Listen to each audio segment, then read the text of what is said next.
welcome to the Play Choices podcast. I am your host, V.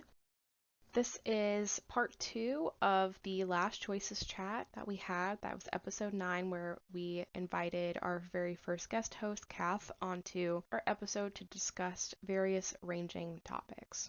Because this is a part 2 episode, I do have to encourage you to go listen to episode 9 if you haven't already.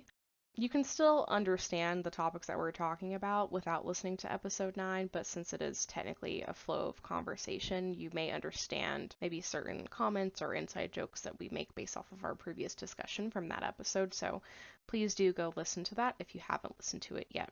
As a reminder, Choices Chat is just a general, unrestricted discussion of content related to choices. So this is a format that is more so a free-for-all in terms of spoiler alerts. We probably won't go into very detailed descriptions of specific plots or spoilers, but we are free to explore and explain and discuss particular topics or plot points as it becomes relevant to the conversation. If that does make you uncomfortable, then I would encourage you to join us on a separate episode where the structure is a little bit more concrete and clear. All right, if that all sounds good, then let's jump in. Even at the very beginning, Choices had books that kind of touched on commentary on mental health and depression, and for Audrey and like Dan's PTSD and It Lives in the Woods, and mental health in the Victorian era and The Haunting of Braidwood Manor, and depression and like the brother character. Those were the kinds of messages that Choices was founded on. That's what they built up. They've had books with like commentary that isn't just big company bad, wanting money bad, which is a little bit ironic now. The fandom has been taught to look for commentary on social issues in these books. Like, even in like less serious books where the plot isn't super, in depth and deep. So, such as My Two First Loves, they talk about police brutality. I'm not somebody who can really speak on that because I am a white person who has never experienced that. I can't say if they did it well, but they did it. In Red Carpet Diaries 2, they decided to go full-on discussion of the Me Too movement and sexual harassment. And I'm not going to lie, as, a woman who, I've had various experiences, being sexualized in this world that we have, I felt like because the Red Carpet Diaries series isn't very serious, it felt very awkward. It was a definite tone shift in the book. Like, I remember that exact scene, and I remember playing through it, and I was like, this feels creepy. Like, I was just like, she should leave. Like, she should get out of that as fast as possible. Yeah, I mean, I don't want to speak on, again, I am not a Black person. I don't want to speak on how that may have resonated with Black players on like My First Two Loves. And I think overall, at least the reception that I saw, it seemed like it resonated well. I don't know. And this is where it gets challenging, right? Like, what is the right way to bring up difficult topics? Because in real life, I mean, I'm not an actress. I can't speak to what that experience is like. But I'm sure in real life that may be a realistic situation of how someone may find themselves like being a victim and having a predator like come on to you. Like, they're like, oh, you're really talented, I would love to sit down at dinner and talk through career opportunities, and then bam, something inappropriate happens, right? But I don't know what, I guess what I'm trying to say is I don't really know what my take on that is. Like, I think it's good that they brought it up. I like that it kind of pivoted in that direction because it at least gave me the feeling that like we could have this conversation over this type of medium, right? Because I don't think, I mean, obviously, you don't have to be an actress in order to be a woman who has been sexually harassed. The majority of women have been sexually harassed at some point.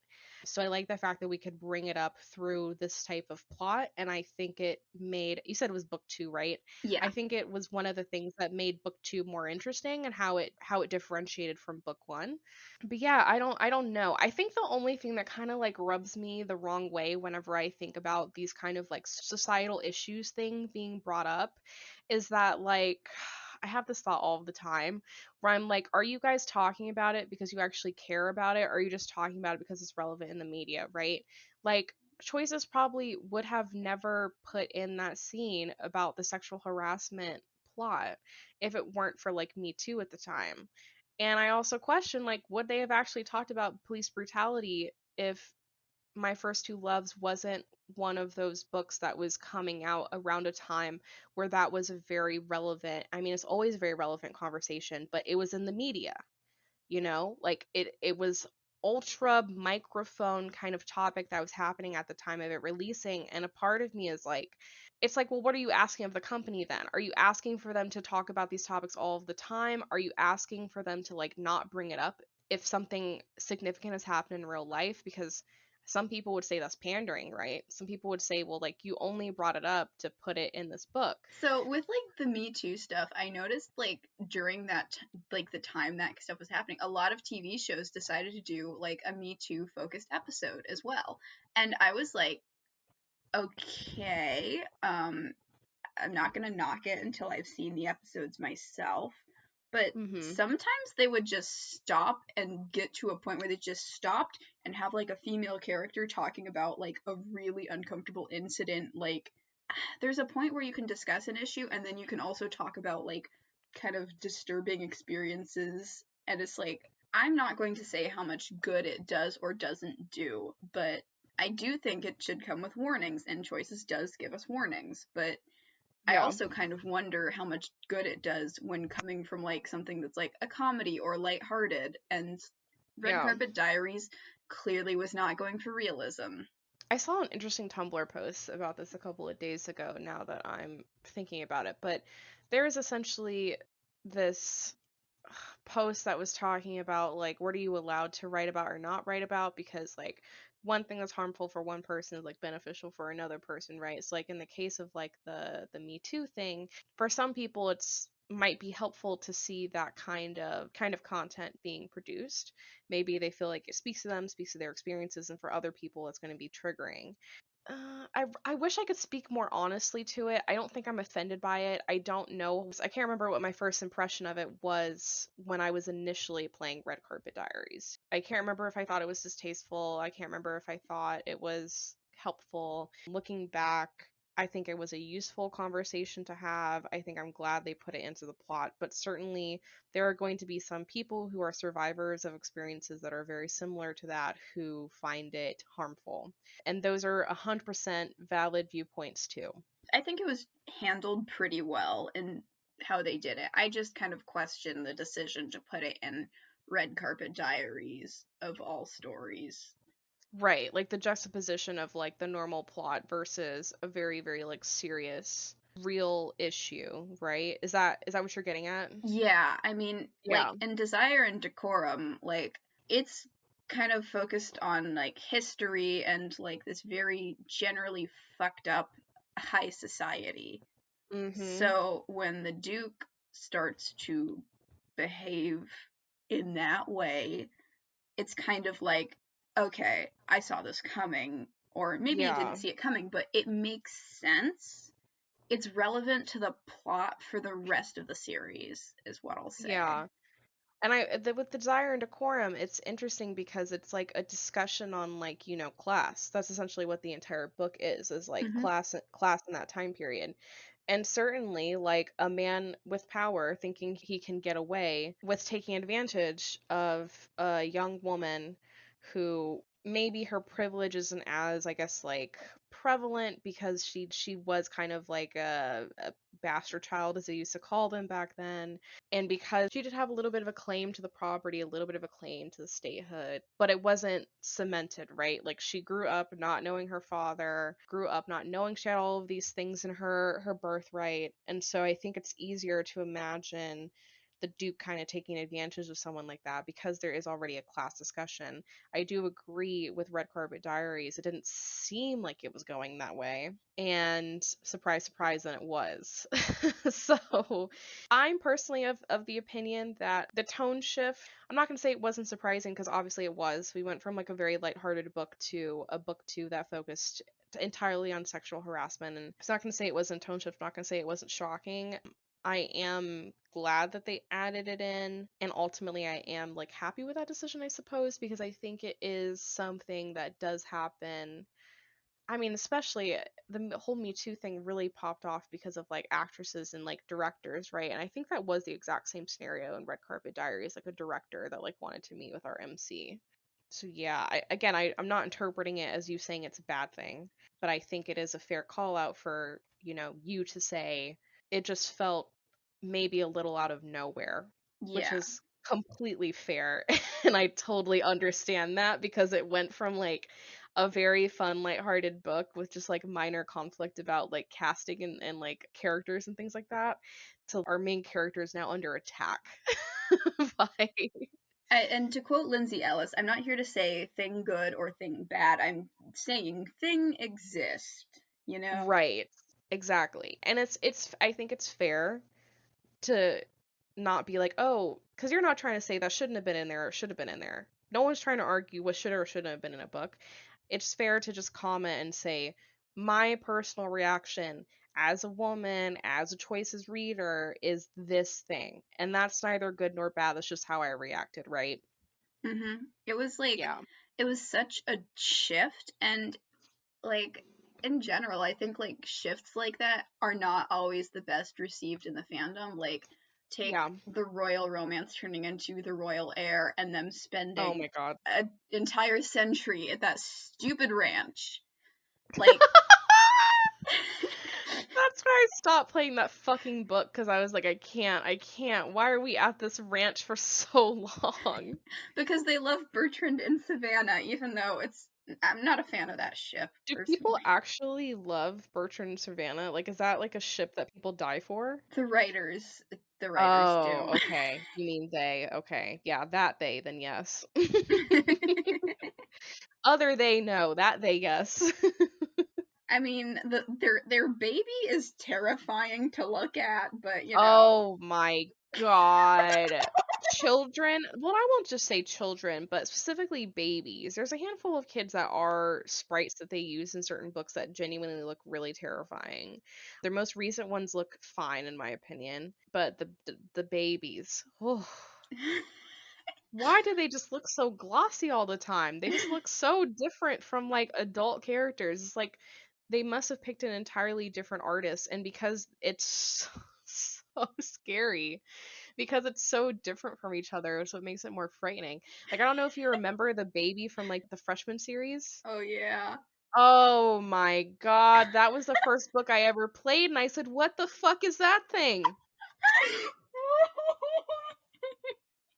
Oh my god, what a little demon. They're like, "Can you babysit it?" And I was like, "No! I, No!" it was like take birth control at 10 p.m. Oh, absolutely. That's all it is. The children in this app and Babu are just like exact reminders of the thing that I don't want in life. Okay, before we get on with the rest of the chapter, let me interrupt with some plugs. So you can leave us a voice message at anchor.fm/play-choices-podcast/message. It could show up in a future episode. You can also directly support this podcast at anchor.fm/play-choices-podcast/support. If we haven't convinced you yet, listen to this amazing, amazing commercial that Lucas and I put together for you. It In takes me the hours. arms of an angel. It takes me, no, keep singing. It takes me I hours to record. No, keep doing it. Here It takes me are hours to record and edit this podcast. wherever you And are. with your donation I believe of that $1 a my month heart will could save V from go smashing her fucking head on. into a wall. Why does the heart Thank you so much. And back to our episode. I think the only reason why I took that diamond choice to babysit the child was because I think you could have done it with your LI, and I had a very fat crush on Zig, so I was like, Oh please, I yeah. had a crush on Zig even when I identified as a lesbian. So so I clearly wasn't a lesbian, but you know, Hey, man, sexuality is a spectrum. Sometimes you meet somebody and you're like, damn, that person with genitals I'm not usually attracted to, very hot. You know, like, you just never know. Like, Exactly. and Exactly. sexuality, you know, for some people it does change, for other people it might not, you know. I'm one of the people it did change for. Right. I don't think that was a diamond choice though, because I remember it was free and like you could like. Oh. I remember I was like in my first playthrough, I was dating Caitlin and like we were babysitting the gremlin together, and I broke up with her because I was annoyed by her shit, and I was like, hey, I want to see what Zig's up to. Oh my god. Whoo! Just call me a simp for the bad boys. When it comes to Logan and Zig, I'm like, oh, yes! Like, okay, but like Zig kind of has his shit together. Logan's a bit of a project, is what I will call him. Oh, Logan is not a project. He is like, what is a more severe word for project? Let me Google this. Okay, project synonyms. I gotta figure out. He's not a project, he's an entire class course. Like, the Yes, way truly. He's a semester, and which is why I love him. He's he's the a degree. doctorate. He is a doctorate. Literally all of the ride or die love interests are just, oh god, they're a They project. spend the entire book telling you, don't fall in love with us, and what do? Fall in love with them. And that's exactly why I love him. I love him. He said, "Listen, you don't want to get involved in my baggage." I said, "You said our baggage? Is that what Our you?" baggage? You meant I'm putting myself inside the luggage. I feel like so many love interests and choices are projects. Oh, absolutely. Which is like so weird because it's not who I go after in real life. Like in real Oh, life, same. if I meet someone like that, I'm like, stay far, far away from that person. I'm like, I want nothing to do with this person. But I don't know. I don't know what it is about choices that makes those type of characters so alluring. I think it's because like in some ways they want your main character to kind of, you know, have an effect on them, and in order to do that you kind of like have to get them to open up or, you know, change them or change the Yep. entire course of their life in order to be plot relevant. Yeah. Like so in terms of like a romance and the plot, like in some ways, like I think in most romances you do have to change like the person. Yeah, I think you have to kind of bend and flex a little bit in a real life relationship. I'll throw it back to the freshman series again, like Chris, overall a guy that you first meet him and you're like not any obvious problems from the get-go, and then as you start getting further into the books, learning more about his character, you find out he has like a weird relationship with his dad, right? And that's very realistic. Like that's a very realistic thing to be like, oh, this person, you know, seems like they don't have any outlandish issues, and as you get to know them you end up learning that like yeah, everyone does kind of have their own struggle they go through. I just think it's like with characters like a Zig or a Raleigh or a Logan or a Colt or a Mona or just pick any of them from Ride or Die. It's just like their issues are so obvious up front. Well, like I feel like Zig had his shit more together than like literally anybody else in the freshman or like most people in choices. Like if you look at like Yeah, Perfect Match with Hayden, oh Hayden was a whole ass project. Hayden was literally a science experiment. Literally Like a complete science experiment. though. Oh god. Not gonna lie, Sloane reminded me so much of myself that I couldn't romance her. I was just like, oh god, I like it's me. I'm in this photo and I don't like it. I've got a photo and I don't. Salome was too innocent for me. Like I was like I felt bad trying to flirt with her. I would feel like I was taking advantage of her or something. Okay, so Sloane was like would have been like a wonderful like kind of character to romance had she not been so awkward and like innocent and all of that. It was Mhm. just a little bit too much for me. Like I was Yeah. just like, okay. Like I don't like characters where I have to make the first move, which is unfortunate when you romance primarily female love interests and choices. Oh yeah, because they'll never hit on you first. It always starts off as like a friendship or something. Or have to be like, well, I walked in on you in your underwear. Look at that sexy ass body. The only time where like they present female allies as like an actual romance is when it is a gender customizable ally. Yeah, and it's like, I mean, I'm trying to think, like, I guess like the It Lives series kind of does like the diverse love interests pretty well. And Yeah. in general, all of them are like, okay, It Lives Beneath, the Parker, he was the only one I wasn't interested in. I don't know why I was into him. I was. That doesn't mean that I saved him. I let everybody die in that fucking book because I didn't spend any diamonds on that book. I spent so many diamonds on it. Oh my god, everyone in my playthrough is like, there's like this meme format that people use for the It Lives, like the first book, where like everyone's dead on the floor, and that was absolutely what mine looked like because I didn't fucking spend any diamonds to save any of them. Oh my god, in my first playthrough of It Lives in the Woods, the character Lucas was the only one who died. Oh! Oh my god, I feel attacked. I feel fucking attacked. It's because I didn't save him. Because, like, Did you have to spend diamonds to save him, I or don't was it like know. a Like, nerve thing? I think it was a nerve thing. Like, Okay.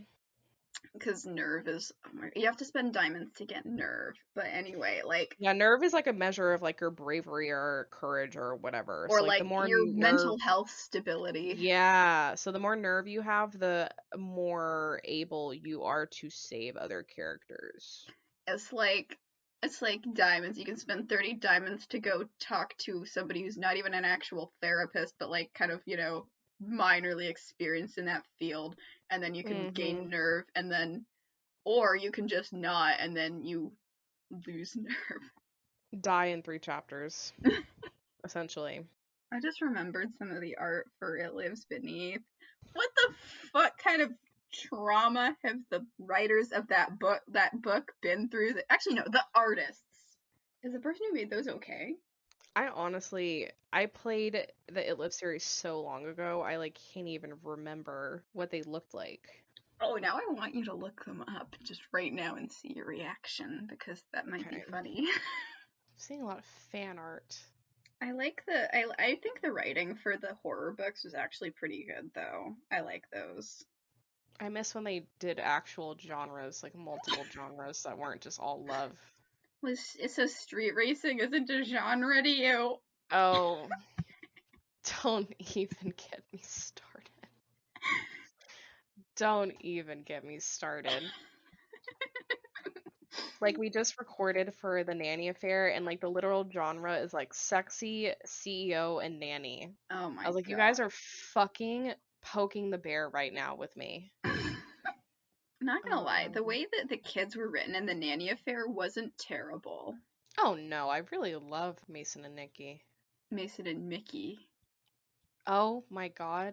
Did you see the art? No, I can't find it. Oh damn. It's actually it's all looking all Are you talking about It Lives in the Woods or It Lives Beneath? It Lives Beneath.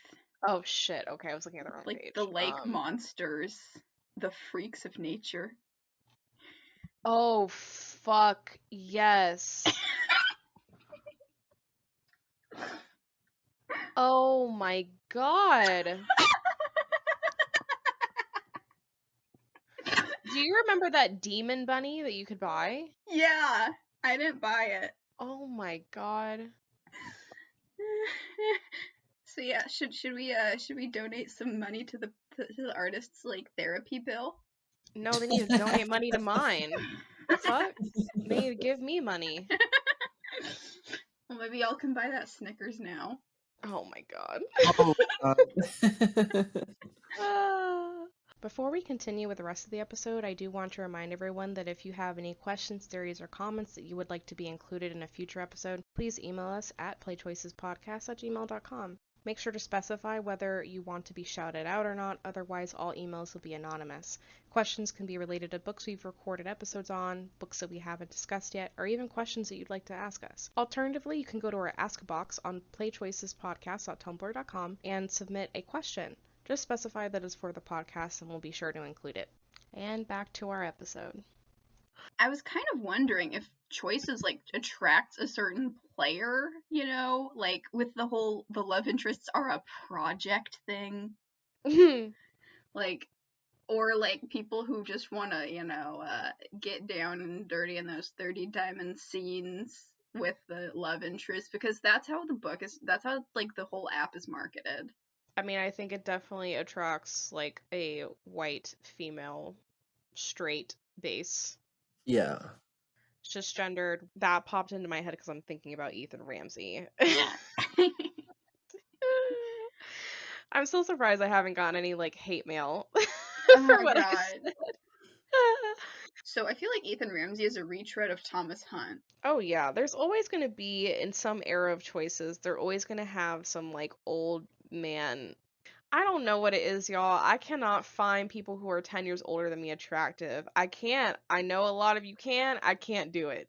Like, it's just not built into me. Well, it's not that they're old. Like, I'm not saying someone who's in their 30s or 40s is necessarily old, but like I do think if you're a person in your 20s dating a 40-year-old, he's a little old. Like, just my opinion. Don't attack me. But how do you know what's good for me? Because that's my opinion. That's my opinion. Yeah, no, I feel like in every era of choices, they're going to bring in a new like older male ally because it just resonates with a lot of the players. And like you try to make him less grumpy because he's your project. Oh my god. Like, okay, like am I the only one who feels like a lot of the characters in like plot driven books, like the love interest in plot driven books, are just so much better than like the romance driven, Dakota Winchester aside? Okay, give me an example and I'll give you an answer. Well, okay, so the It Lives series is usually a pretty good answer. Like they're like usually a good example of, you know, the plot driven stories. So I feel like the group there is kind of a good example of like they're all plot driven, they're all relevant to the plot, you know? Mm-hmm. And it's not just romance driven. It's hard for me to answer with that particular example because, as you know, I let everyone die. And It Lives, so I certainly didn't spend any money to like romance them because I didn't spend any money to save any of them. We'll go to Ride or Die then, because that book isn't just it's got a decent bit of plot, you know. It does get pretty plot heavy towards the end, yeah. Yeah, and it's I think like it much like Perfect Match are designed to subvert your expectations. Yeah. So I would call those both like plot driven. And what's your basis of like a romance driven? We're talking about Witness. Wet Mess. Wet Mess. We are calling it by its real name. Excuse you. Like The Freshman is also really romance based. Yeah, that's right. And like Blades of Light and Shadows is also heavily that's a good plot driven example. I don't know if I would say that like I think that they're better allies, but what I do think is that I am way more likely to stick with an ally through an entire book if it's plot driven than if it's purely romance driven. Because if it's purely romance driven, then it's like I really, really have to like the nuances of that character, and sometimes choices does. I guess I'll talk about Nightbound. I was into Nick, and it was because he literally spent the entire book protecting me. So I was like, how can I not be attracted to this man when he literally spent the entire book protecting me?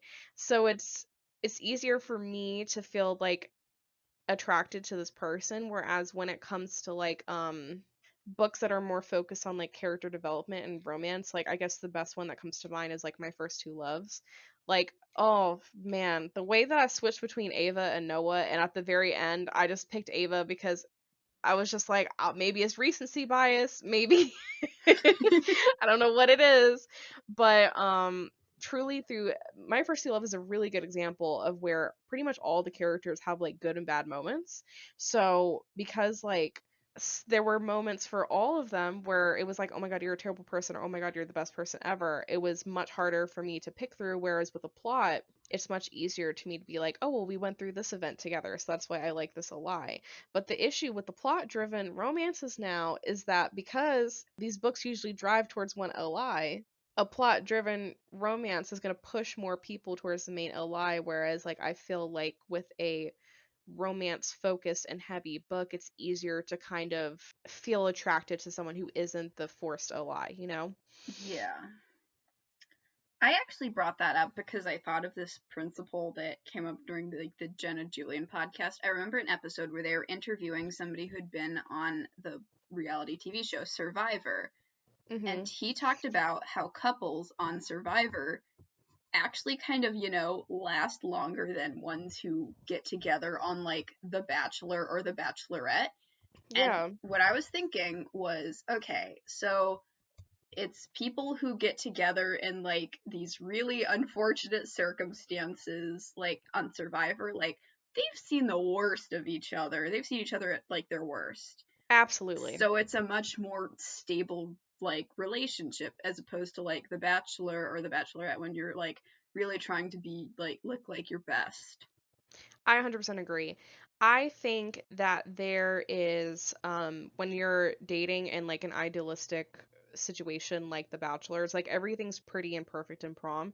And then you go back home and you're like, oh, wait, doing grocery runs is weird with this person, right? Yeah. But I do think I don't know if this is the proper term for it, but I do think there is a term to kind of describe like trauma bonding, which is when like you go through an event with someone, and because you've gone through that event with that person, it's like you just feel this sense of intimacy and closeness with them because no one else can kind of like recall that event the way that you have, and you don't have to explain it to them, they just understand.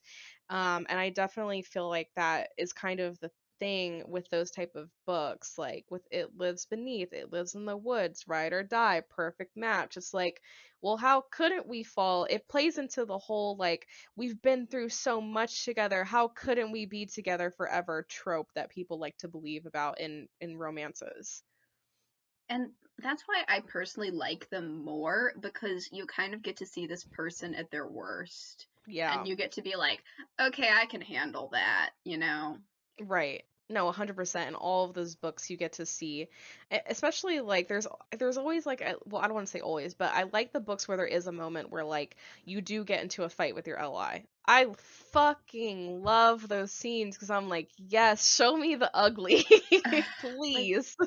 we don't always get those though, and it's so like annoying. Like I want to have like a legitimate argument in like the royal romance, you know? Oh my God. Like I think it would have really strengthened Liam's character if we'd actually gotten into an argument with him. Yeah. Oh, I'm 100% sure. I mean, I haven't played any of like the Royal Heir series, but I'm 100% sure that baby is probably like perfect. Not a problem child at all. Just like the best child you can ever imagine because in the Oh, she Royal Romance, is. everything is like a daydream. Yeah, and like Like, if you compare it to Mother of the Year, like there's actual struggles of motherhood bro, don't and even bring up raising Mother of the Year, dude. I'm so fucking soft for that book. I'm so soft for that book. That is the one book about motherhood that I'm like, I can get behind.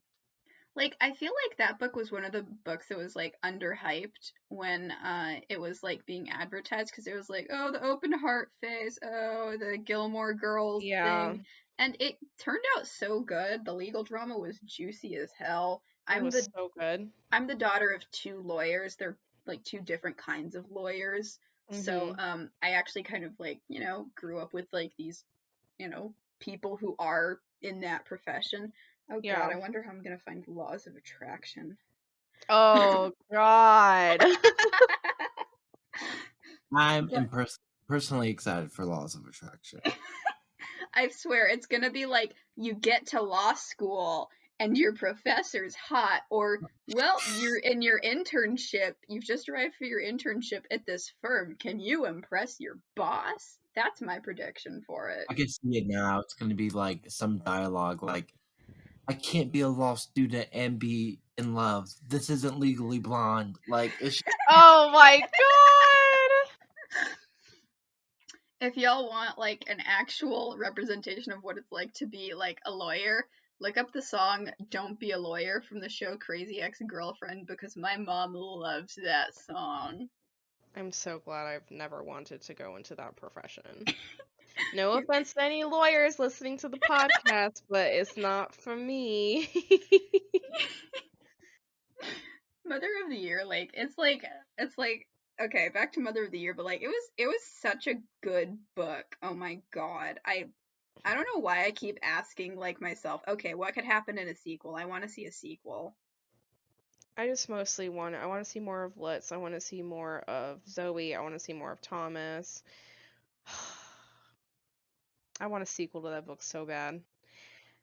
Mostly because I want to see our MC happier for more than one chapter at a time, please. Yeah, I mean, like, okay, so I think something that I kind of wonder is why, when we look at books that we like, we automatically want more canon content. We're like, we need more canon stuff, you know? We're like, this needs a sequel. When it's, you know, pretty well established, it's a standalone, you know? But we Ooh, just that's automatically, we want more. juicy. We want more. That is juicy. We talking about like a ride or die or something here?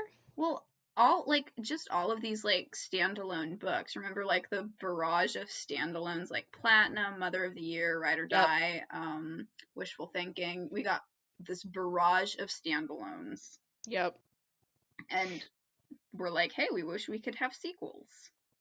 I think a part of it, my take is, I think a part of it is, of course, once you have a good thing, you want more of it, right? You eat one slice of cake, you want another slice of cake. Until you eat too much cake, and now you're like, this sucks. And that's what I feel like happened with like the royal romance, right? People enjoyed the first book, they're like a moneymaker and all this kind of stuff. Now, in the when you're talking about the barrage of standalone books, I was very into choices at that time, very familiar with that time period. I think a lot of it had to do with like the fact that we had some like well-established series that were getting sequels, and we were like, well, those get to have sequels. Why can't these have sequels? Across the Void. Oh god. Sorry, go ahead. No. Oh no, I had basically like finished my point. I mean, it was just like a part of it I think is attributed to just wanting more of a good thing. And I think a part of it is also like we're seeing these other series that are going like well beyond their intended timeline, I believe. So why can't we do the same thing with this book?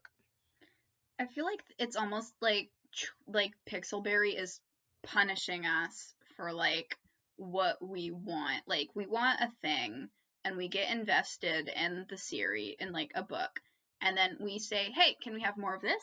And they're like, "No."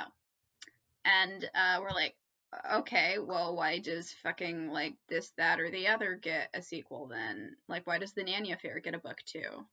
Oh And yeah, and it's always like people are always going to want a justification. They're always going to be like, well, is the plot better? But I think really what it just comes down to is like profit.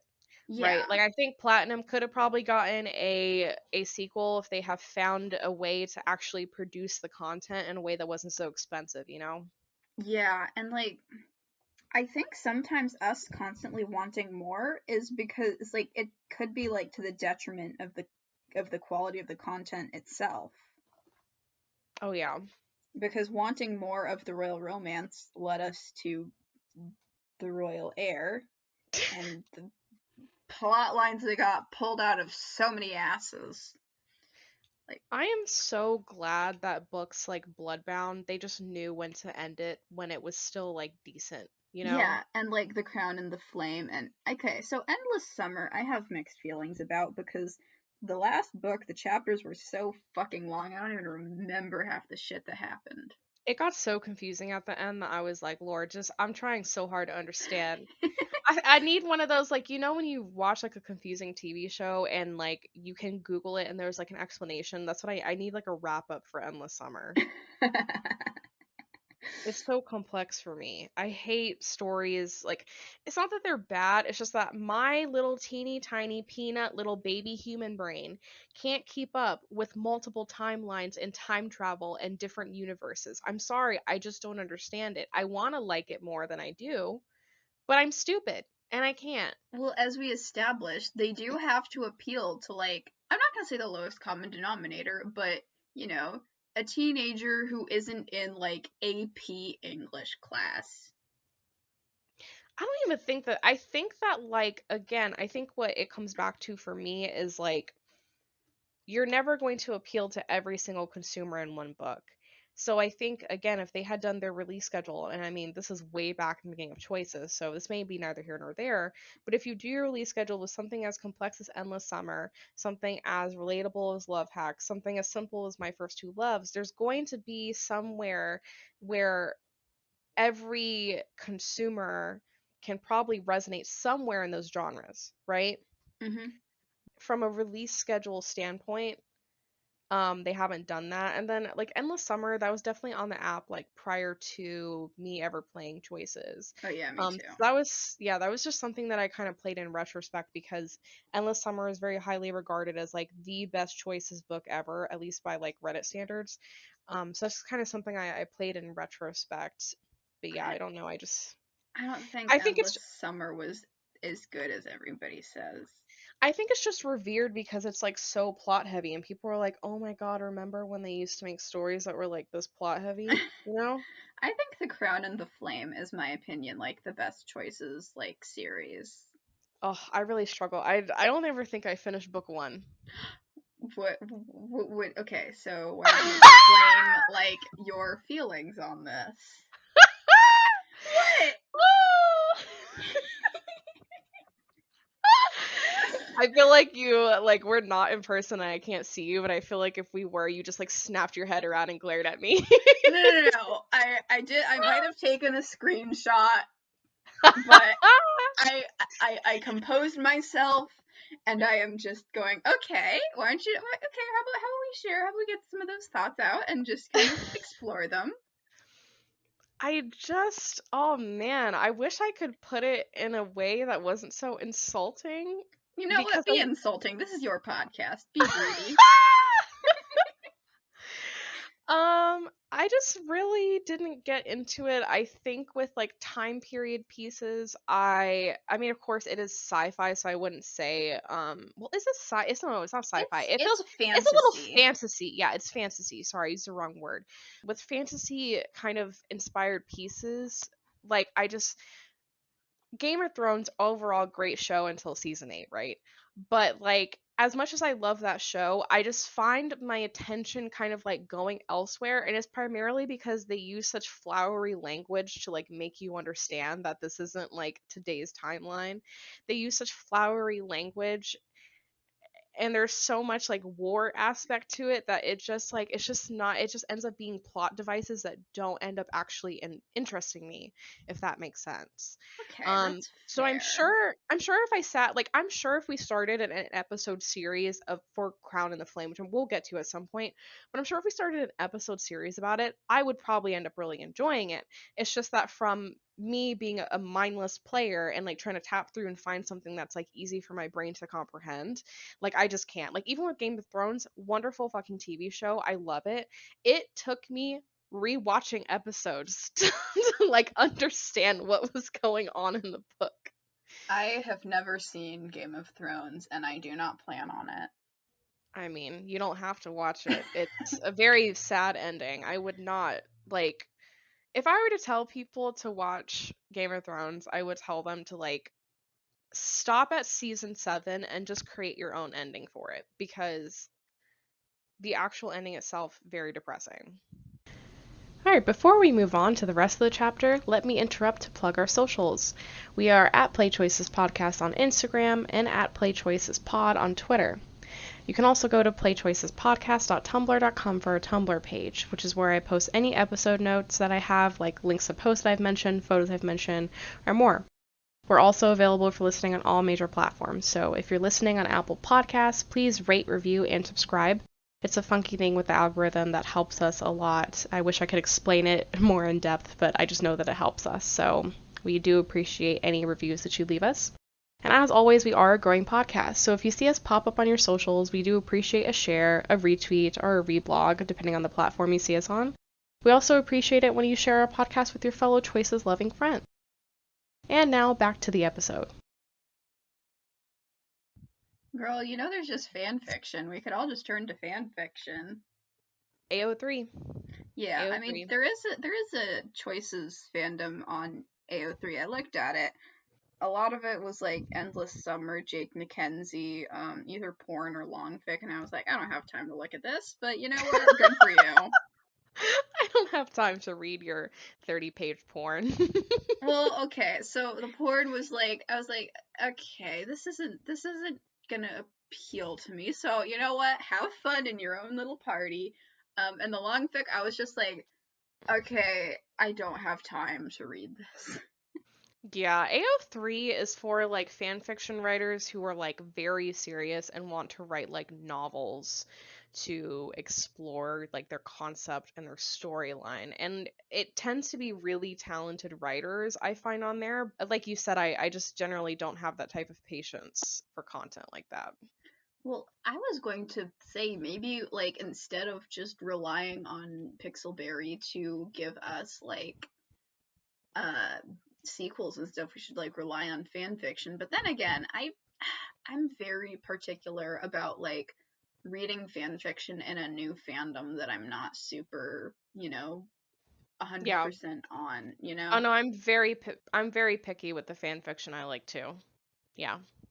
Like it's almost like I can't get into fan fiction of like something that I haven't read fan fiction for before because it's like it's just almost it takes a while for it to stop being awkward in my brain. And it's nothing to do with the writer. It's just my brain trying to get the characters to talk and say and do the things. Right.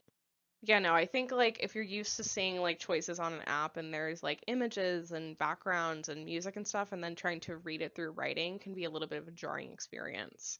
And can make it feel hard to be authentic. Again, not a thing against the writers. I just fully understand where you're coming from in terms of like the fan fiction could be good, but maybe there's just something about like my mentality and how I view it sometimes that prevents me from like fully appreciating it the way that a lot of other people do. So maybe that's part of how like fan made content just it's kind of hard to get on board then because of the medium difference. Yeah. Also, I think too, because like there, like obviously with stuff that is published directly in the app, you just kind of know like what things are canon. And I think because when we read fan fiction, we kind of come into it with our own expectations. Like if you're a Bryce and like MC shipper, you're reading open heart fan fiction, you're like, well, I want them to have a happy ending. But sometimes people write fan fiction about sad endings because that's just what they want to write. And those type of fan fictions are good too, but I also think when it comes to fan made content, I think sometimes people kind of self-insert a little bit too much. Um, and the fanfic writer is not actually trying to like adhere to the personal reader's fantasies. They're just trying to put out an alternative kind of possibility or ending, right?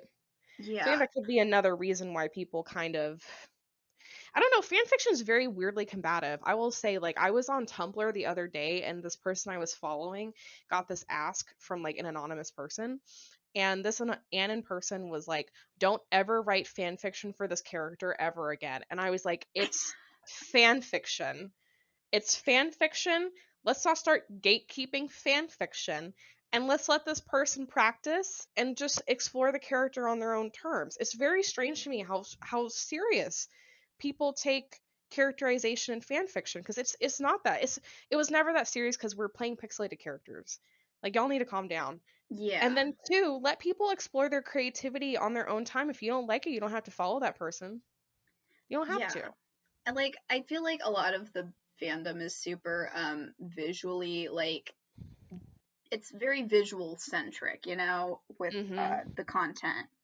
And so going written is a little bit weird, but also like I think about like most fandoms you don't really want to read a story where there is a self-insert or a reader insert, you know?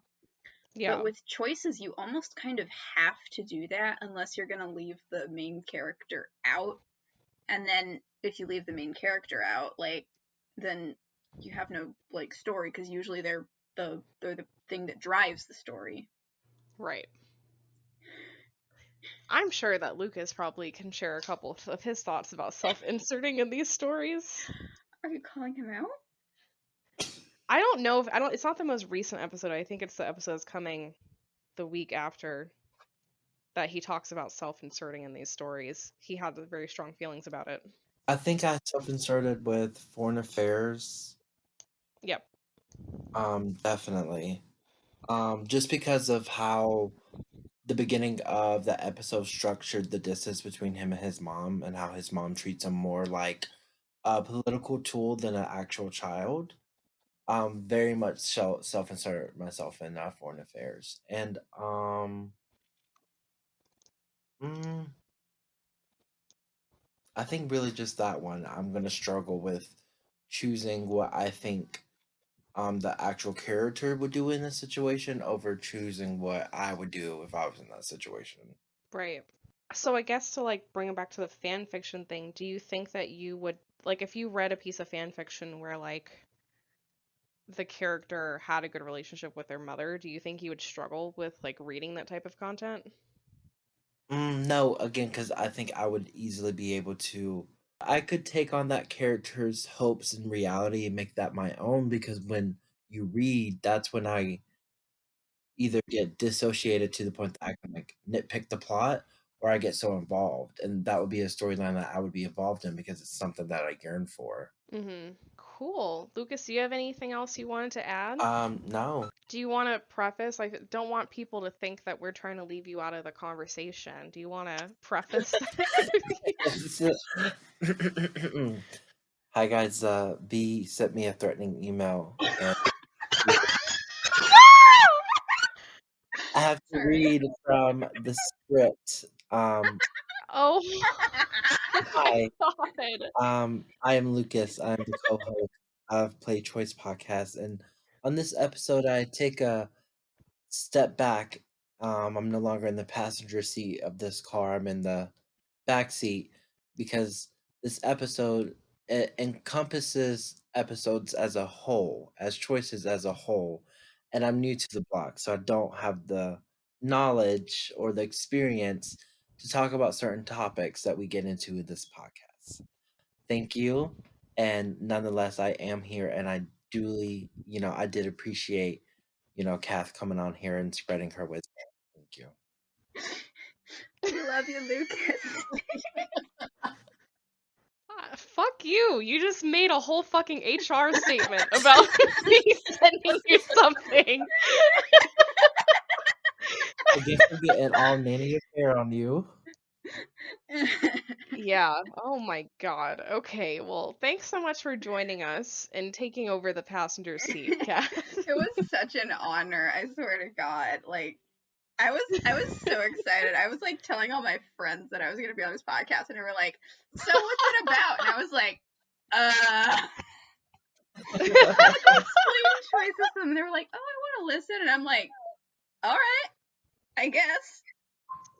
What a great opportunity for me to say that if you have friends who play choices, share this podcast with them, Yes. please. And if you have friends who don't play choices, like, if you want more of the stuff if you want more of the stuff you like on choices, convince your friends to play and spend diamonds so you show Pixelberry what you like. Exactly. If you have the money to spend and you like content that Pixelberry is putting out and you feel like they deserve a little bit of recognition, a little bit of spending, feel free to spend it. I mean, ultimately, we do run an entire podcast based off of choices, so I guess we kind of live or die, crash and burn with the performance of the app. So, um, feel free to support them, and then if you are enjoying the podcast, share it with your friends, share it on your IG story, reblog it on your Tumblr, retweet it on Twitter, whatever other mechanism you use out there. Um, Kath, is there anything you want to plug? Okay, first of all, this is just a general plug. Maybe y'all should think about donating blood. There's a shortage of blood donations. Maybe look into it. It's only if you want to. I will say, the Red Cross does give a lot of gifts for people who are reoccurring blood donators. Yeah, and you can get like some awesome like stuff for that, and you do help a lot of people with there, and it's a wonderful thing to do. If you're afraid of needles, it's okay. It's okay. You don't have to do it. But that's the only thing I want to plug. Hopefully you don't get any hate mail because of my opinions. I am not affiliated with this podcast other than guest co-hosting. My opinions are my own. I mean, I could put out the warning out there that like Kat's opinions on her own, but to be honest, I think Lucas and I are way more problematic. Absolutely. Absolutely. There were probably people listening like, oh my goodness, she seems so nice and normal. The Nanny Affair episode might ruin us. Yeah, that might be the downfall of our podcast. I don't know. We'll have to see, because just so people know, we recorded the Nanny Affair. Like we're probably gonna we're gonna be like 5 weeks ahead in terms of content. Yeah. Is that what you wanted though? That's what happened. That's what happened. We didn't ask for it. It just so happened that we discussed enough to be 5 weeks ahead of content. So for you haven't listened to the Nanny Affair episode, so I may reach out to you after, you listen, and you may be like, fuck these people.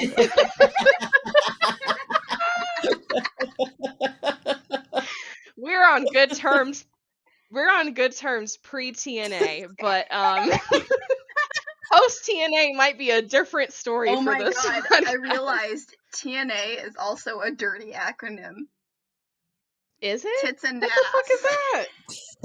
Oh my god.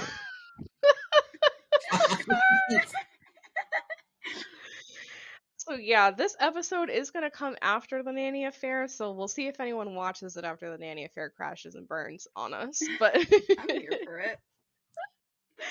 Thank you. We appreciate your listenership. At least we know that if everyone else leaves us, Kath will at least be. I'm your ride or die. Oh! We have got to go, ladies, gentlemen, non-binaries. Thank you so much for listening. Thanks for listening. Thanks for chit-chatting with us, Kath.